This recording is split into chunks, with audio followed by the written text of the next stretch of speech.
everyone, so for today's video I am going to do an album review on Ed Sheeran's latest album, Multiply. So I bought Multiply the first day it came out, which was last Monday, and I didn't want to immediately do an album review. I really wanted to give myself a full week of listening to it from beginning to end over and over again, just so I could kind of get the feel of the songs. And sometimes your tastes change over time, like you feel like you don't really like the song, and then the more and more you listen to it, the more you like it. So I really wanted to give myself a full week of just listening to his new sound, just so I could get used to it. Okay, so I have loved Ed Sheeran since listening to A-Team on the radio.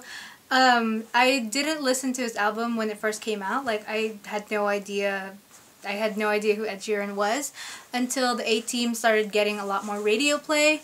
And then I loved the A-Team the first time I heard it, and I started looking him up, and I bought his album. So this was maybe 2012, and he's kind of like my favorite artist right now since then. So of course when I heard news that he was going to release a new album this year, I was like, yes, finally, it has been way too long.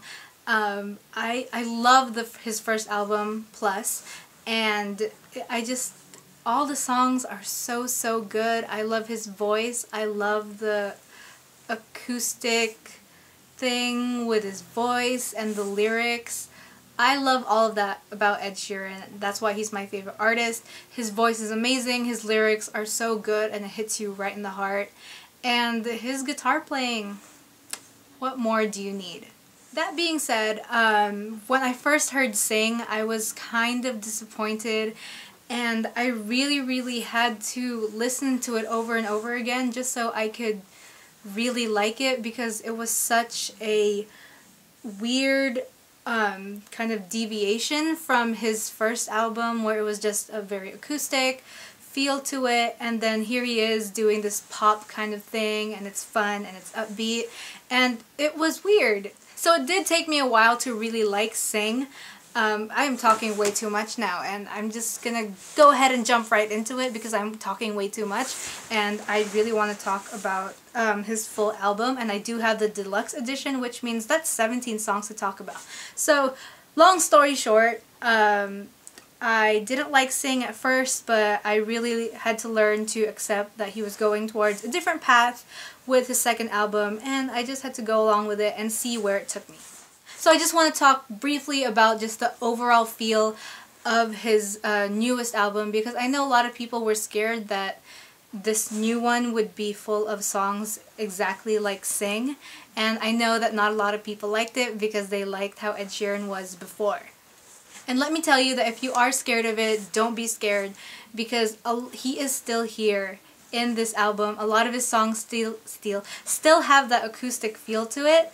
So if you really love that about Ed Sheeran, then you will like this, because a lot of the songs are still him and his lyrics and his guitar. There are a couple of songs that are more upbeat. He does rap a lot more in this album than he did in his first one, which I actually really like, because I liked how he raps. But yeah, that's just overall what the album is. He still has that acoustic vibe that we know and love about Ed Sheeran, but he also has some more upbeat, more fun songs that he is exploring, which is totally cool.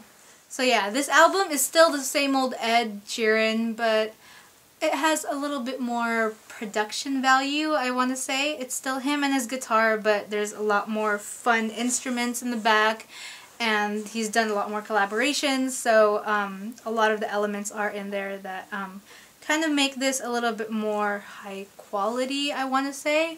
Not that it's a bad thing or that his first album was bad. I'm saying that it just has a little bit more production value. So the first song off of his new album is One, and then the second song is called I'm a Mess. And it still has that acoustic vibe to it that we know and love about Ed Sheeran. So if you missed that, then the first two songs are great for you. So the third song was Sing, and that was the first single off of his album that I'm pretty sure everyone knows by now, because they've been playing it on the radio for a while. And it's not my favorite Ed Sheeran song of all time, but I can still appreciate it. The fourth song is called Don't, and then the fifth song is Nina, and I think those two songs are definitely my favorites out of the whole entire album. He raps in both of them, and I just love the tune of it. I love how he raps, and I love the lyrics. So yeah, those two are definitely my favorites. I love the tune, I love the lyrics, and they're both very, very catchy. The next song is Photograph, and then after that is Bloodstream. And they're not my favorites off of the album. I think they're just alright. But yeah, they're still pretty good. The next song is Tenerife Sea, which I love, and it sounds so beautiful. So, so beautiful. The next song is Runaway, and this was another collaboration he did with Pharrell Williams. And the song is alright. I really love the chorus a lot more than the other parts of the song.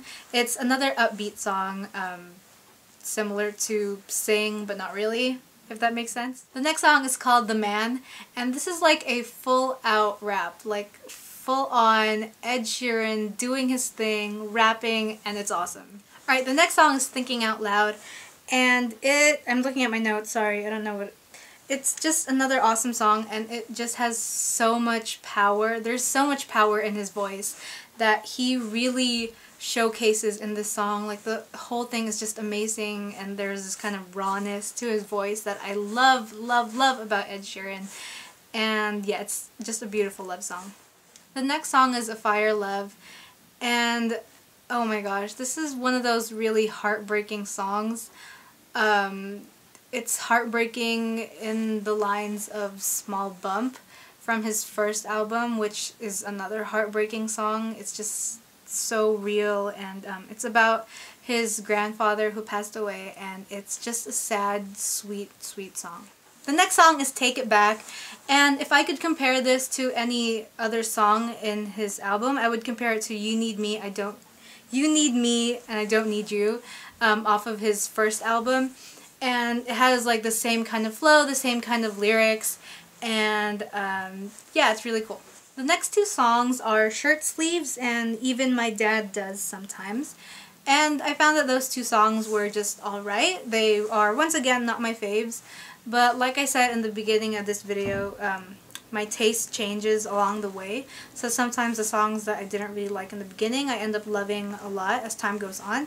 So maybe I will like it later on. But right now, after a week of listening to his album, I think it's just alright. But Shirt Sleeves definitely has a really good chorus though. I really love the lyrics in that one. Now the last two songs are from movie soundtracks that he's done. So the 16th song is I See Fire, which was off of the Hobbit soundtrack, I believe. And when I first heard it, I wasn't fond of it. Like, I didn't even really pay attention to it because I just felt that it was so slow, and to be honest, I really didn't like it. But I think it's okay now. And the last song is from the Tifio soundtrack, and it is called All of the Stars. It's honestly just amazing, and I'm pretty sure a lot of you have listened to it already if you are a fan of The Fault in Our Stars. And it's so sweet, and I'm thinking it was written for the movie, but like, it's just amazing. Alright, so that's all for today's video. In the comments section down below, please tell me what were some of your favorites off of his album, or some of your least favorites. I really want to talk about this and his new sound. Alright, thank you all so much for watching, and I will see you another time. Goodbye!